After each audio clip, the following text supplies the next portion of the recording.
राहुल गांधी की पुरानी आदत है कि जब भी वो विदेश जाते हैं तो वो टीका टिप्पणी करते हैं और अपने ही देश को एक बुरी लाइट में दिखाने की कोशिश करते हैं।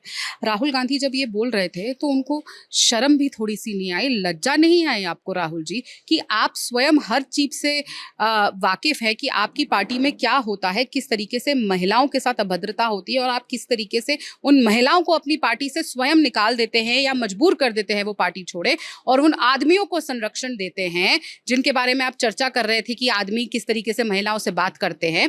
आप खुद अपनी पार्टी में उन आदमियों को सुरक्षा देते हैं, संरक्षण देते हैं और पदोन्नत करते हैं जो महिलाओं के साथ अभद्रता करते हैं। और लंबी फेहरिस्त है, बात ना हम पहली हैं ना हम आखिरी हैं। शुरुआत करें प्रियंका चतुर्वेदी से, अंकिता दत्ता से, अर्चना गौतम से, मैं आपके सामने स्वयं बैठी हूँ, और भी एक केरल से भी अभी सामने घटना आई जिस तरीके से महिला को निकाल दिया गया।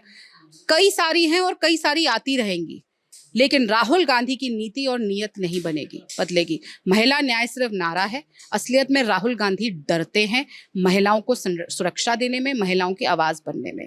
और एक ये डरे हुए आदमी के शब्द थे, और असलियत जो है वो वहां पे जाके वो कुछ भी बोल दे, लेकिन वहां के भी जो लोग हैं सब जानते हैं, क्योंकि सब कुछ आजकल सोशल मीडिया में है, कुछ छुपता नहीं है।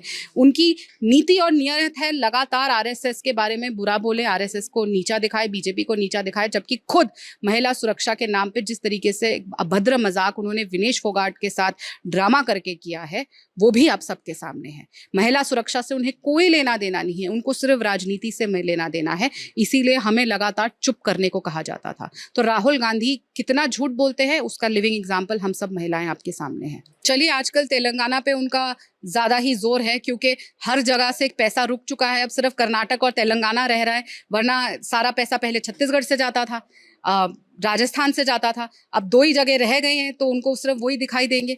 लेकिन हर भाषा हमारे देश का गौरव है, पर राहुल गांधी जी को कितनी भाषा आती है ये भी सोचने की जरूरत है। जो हिंदी तक ठीक से नहीं बोल पाते वो क्या किसी और भाषा के बारे में बात करेंगे? पता नहीं ये लोग कौन सा, मुझे तो लगता है राहुल गांधी कोई नशा करते हैं, कोई सस्ता नशा करते हैं, क्योंकि जो पार्टी 99 तीसरी बार नहीं पार कर पाई, क्या बुरी हालत हुई है, 3 बार से लगातार वो सत्ता से बाहर है, 99 नहीं पार कर पाए, और इसको ये अपनी मॉरल विक्ट्री लेकर चल रहे हैं। लगातार देश की जनता आपको रिजेक्ट करी जा रही है, फिर भी वो ऐसी बातें कर रहे हैं।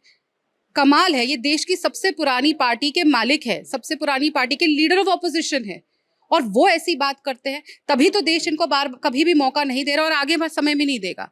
कौन डर रहा है? किसी को इस देश में किसी से भी डरने की जरूरत नहीं है। डरते लेकिन हाँ राहुल गांधी जरूर है ममता दीदी का नाम लेने से, क्योंकि इतना बड़ा आरजीकर हॉस्पिटल में रेप हो गया, लेकिन राहुल गांधी के जुबान पे एक बार भी ममता बनर्जी का नाम नहीं आया। राहुल गांधी डरते हैं अखिलेश यादव से, जब उनके लोग रेप के लिए पकड़े जाते हैं, अयोध्या हो या कन्नौज हो या अभी फिर एक और आए हैं, और अखिलेश यादव का नाम नहीं लेते। राहुल गांधी हर उस आदमी का नाम लेने से डरते हैं जो महिला के खिलाफ अभद्रता करता है, रेप करता है या उनको तंग करता है। तो डरा हुआ आदमी इस देश में अगर कोई है तो वो सिर्फ राहुल गांधी है।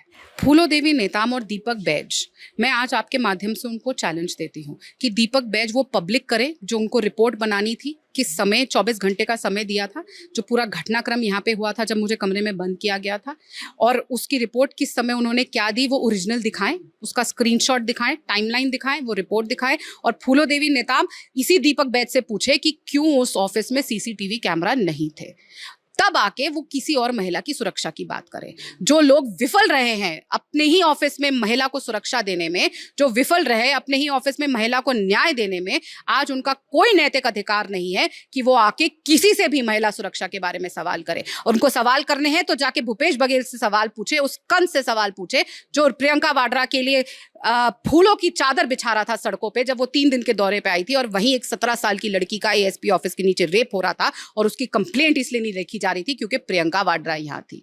वो सवाल पूछे उस भूपेश बघेल से, उस कंस कक्का से, जब उनके साम्राज्य में लड़की का सर धड़ से अलग करके एक आदमी रायपुर की सड़कों में लेके घूम रहा था। तो ये फूलो देवी नेताम पहले अपने कंस कक्का से ये बातें पूछे और फिर आके घेराव करें। वीके न्यूज, राष्ट्र के नाम।